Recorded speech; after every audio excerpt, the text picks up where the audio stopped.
Tim Mosso, watch specialist, Govberg Jewelers. And I'm Josh Srolovitz, senior watch buyer at Govberg Jewelers. Today we're going to discuss a subset of the pre-owned luxury watch market, which is the vintage luxury Rolex market. Absolutely, and when we use the term vintage, we're talking about an age bracket from the 1980s and older. And when you get to that kind of time frame, you have so many things to look for, characteristics, good things, also a lot of room for trouble with counterfeit pieces. I think more than any other portion of the pre-owned market, these are waters where it really helps to have an experienced captain. And Govberg has bought and sold thousands of pre-owned vintage Rolex pieces. Correct, and that goes from everything from a standard Submariner to precious metal Daytonas, really everything in that field. And we have here a sampling of some of those really special pieces. Yes, this is exactly what you described. These are pre-owned Rolex that Govberg has brought in, and every single one of them is an iconic model line. Every single one of them is substantially older and substantially different than their equivalents in the current catalog. In the case of something like the Oysterquartz, there is no current equivalent. In the case of the Submariners, in the case of the Yacht-Master, the Explorer II, there are little highlights, little, one might even say, picayune details that are so critical, especially with respect to dial when it comes to vintage Rolex. Sure, and the dial really is the most important part. You know, an all-original dial that's beautifully faded and it's even and nothing's been touched or refinished can mean the difference between a $5,000 watch and a $500,000 watch. It really is incredible. Yeah, a lot of times with vintage Rolex, the most overlooked factor for people who are from outside the vintage Rolex community coming in is the importance of maintaining originality. A service dial is not preferable to a vintage dial, even if the vintage dial may be patinated, may have some water or moisture damage. A service bezel is not necessarily desirable if the original is, you know, a red triangle Submariner bezel from the 50s on the correct watch. So there's even a little bit of counterintuitive logic in the vintage market. Yeah, and one way to kind of quantify that is sometimes damage and wear and tear is a good thing and almost preferred.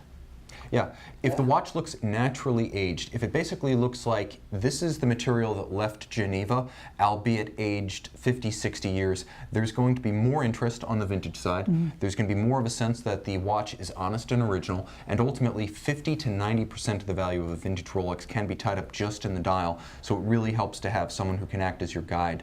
Now Josh, you have bought and sold vintage Rolex with Govberg, both as a watch buyer and seller, but also as a collector in your own right. Absolutely. I have a weakness for these watches, and each one is so special in its own way. The oldest one we have here, which we can show you, is a really early generation Submariner, 5508. This is a late 1950s watch in impeccable condition. If you look closely at that dial, the markers are evenly patinaed, the hands match the markers. There are really no big blemishes. And the fact that those markers aren't stark white is a source of comfort for me. I know that dial is from the 50s. It just has all the right things, and that's just the most important part of the watch. And this is what's known as a small crown Submariner. Watches like the 6536, the 5508, these were part of the first generation of Submariners, and this is where features like dial, like bezel, like unrefinished or minimally refinished cases really become important factors in the pricing of the watch.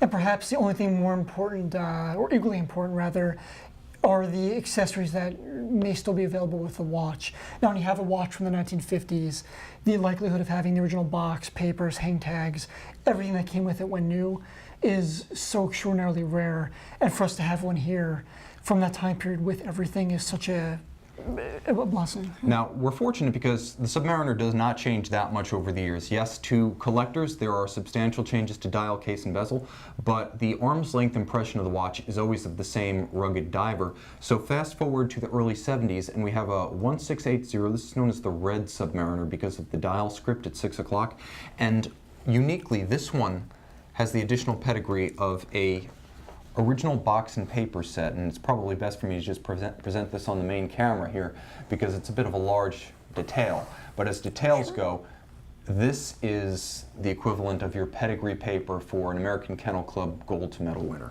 Absolutely, and with the original warranty certificate, we have the original box, original manuals, factory service receipts from along, the history of this piece.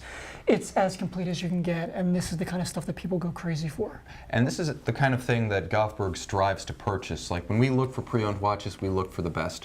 When we look for vintage Rolex, we look for the best. And a lot of times that means complete papers, boxes, service receipts the owners may have accumulated along the way. That's part of the continuing story of the watch. And of course, anytime you have a document like this that's married to the watch by a serial number, you have a real, one might say, holy grail for a collector. Yeah, it's a priceless addition to the value of the watch. These are irreplaceable from Rolex, from anybody. So when you have those original documents still intact and in a condition such as this, it's just super special, to say the least. Now, I would say, defining vintage, now we've both opined that really the transitional references of the 1980s, watches that are substantially different in size, in specification, in material, tritium dials, dials that are glossy when the later dials were matte, cases that were finer when the later cases were more massive, slow beat movements that beat at 18,000, 19,800, 21,600 vibrations per hour. These are some of the distinctions, but these are merely definitions of vintage, whereas I would say that broadly there are two types of vintage watch that a collector will buy. A daily driver, which may not be perfect, but is of a period and whole, and a true museum piece. And I would say that this GMT Master, which does have a Luminova replacement service dial, is a daily driver, and this orange hand Steve McQueen needle seconds hand Explorer 2 is a museum piece. Absolutely, and the Steve McQueen 1655 here also has all the box and papers, which for this generation, being the first generation, with that straight second hand, it just has everything going for it. And this is a watch that you purchase, and maybe you wear on special occasions, but the real collector will keep it and cherish it, privately. The daily tool watch, like the GMT Master we also have here, really serves the purpose of a vintage tool Rolex, is that you can still wear this watch daily. You can beat it up. You can use it as it was meant to be used, and it will not stop. Now, the watch to never buy is the one that does not have original Rolex parts. The watch to buy to wear every day that's vintage is the one that's had some service to it with later official factory Rolex service parts. So this GMT Master, it's reference 1675. It has a factory Luminova service dial, but it's correctly signed. You'll note the tritium signature at 6 o'clock, and yet it does have Luminova. This is because Rolex recognizes essentially that the look of the watch, the integrity of the watch historically is maintained by the tritium signature, but it cannot put tritium, a beta radiation emitter, on a service dial today. Therefore, it preserves the look, but you do have a replacement of the dial. So what do we make of a watch like that? Well, it's the one that looks right, wears right, is all original in terms of factory parts, but is not completely period correct. So you can wear that one without fear. And enjoy it at the same Exactly. time. Now, one of the most important Rolex watches, in their history, and also one of the least produced, is the Oysterquartz. And this is one of the few, if only, quartz pieces they put in an Oyster case in recent memory. This watch is so retro and super cool. It's really worth mentioning that the Oysterquartz has a burgeoning collector community behind it.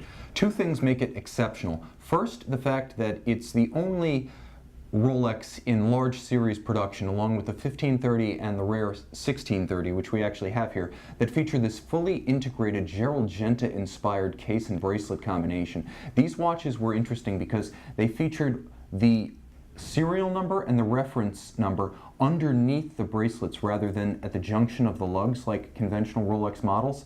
So the look, the style, and the period ambiance, late 70s, and again, very much like the Royal Oak, very much like the Patek Philippe Nautilus, like the IWC Jumbo Ingenieur, the Ingenieur SL, and the Girard-Perregaux Laureato. They're all of that family and era, and this watch has that. Now, the other thing that's exceptional about it is that it's possibly one of the rarest Rolexes of the modern era. At about 1,000 pieces a year for 25 years, I mean, that's more like a boutique brand than Rolex. And by Rolex standards, Brandon does produce a lot of watches that's, it's almost limited edition, not to use that term, but it's one of the more limited pieces they ever produced.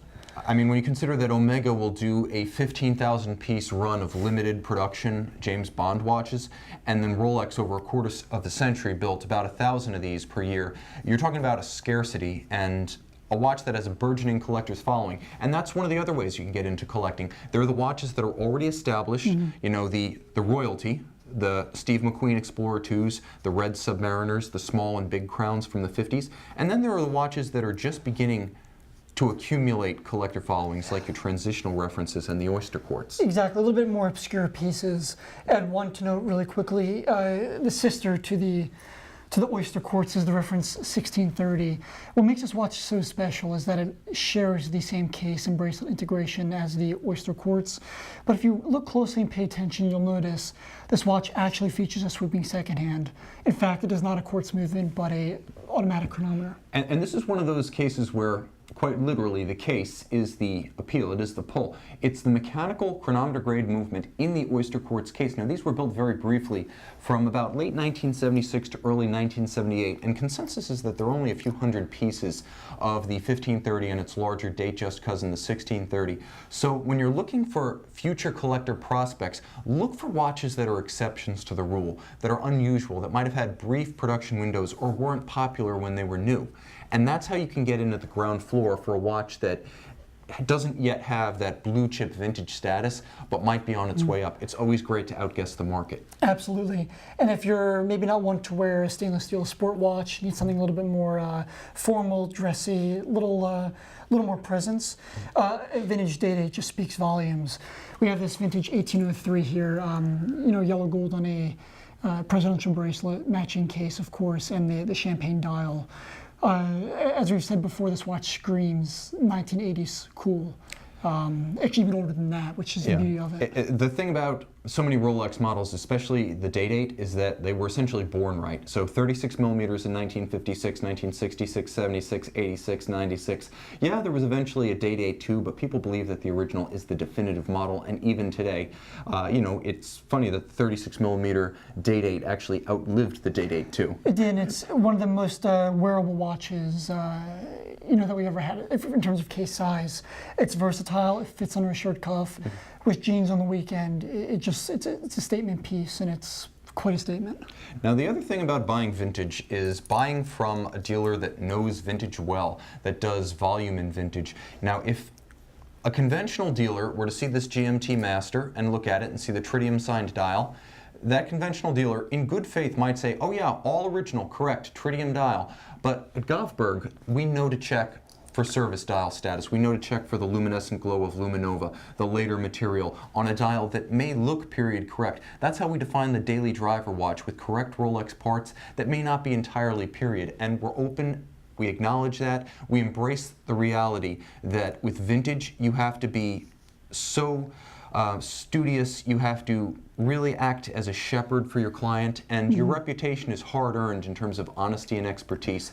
And that's why we always distinguish between the museum piece watch and the daily driver vintage. And to take that a step further, with every vintage piece, like a contemporary piece that is sold from Govberg, each piece comes with a warranty. We stand behind each piece without doubt. And it's just the ultimate peace of mind, whereas when you buy online from a no-name dealer without a brick and mortar shop and no recourse, if you buy a watch that has an issue, you're stuck with it. And you're out of luck, and that's not the case here. And you know, there are sellers who will try to sell you a watch in good faith who just don't have the expertise of having held and handled several dozen Steve McQueen needle hand orange arrow first generation bezel reference 1655s. So doing volume in vintage, making it sort of a house specialty within the pre-owned luxury and pre-owned Rolex market is really what sets Govberg apart. And I think ultimately, you know, what speaks most loudly and most saliently is the fact that, you know, we are vintage Rolex collectors ourselves, and sometimes we like what we bring in just a little bit too much, right, Josh? Literally take it personally. What are you wearing there? Let's do a quick wrist check. Sure. Let's see here, I got a vintage 1603 Daytonas with a silver tapestry dial. So get in focus for you there. Let's see if I can zoom out a little bit. There we go. This watch, like some of the other pieces we have, It's absolutely a period piece. You know, it kind of makes me think back of, mid-1980s, Yeah. Miami, or Wall Street Banker even. It's just absolutely versatile with a suit in the office, and on the weekends, it's the ultimate companion. Yeah, when you're ready to get your Gordon Gecko on. Nice watch. Thank you. Well, Josh, thanks so much for joining us. Always a pleasure, Tim. Thank you.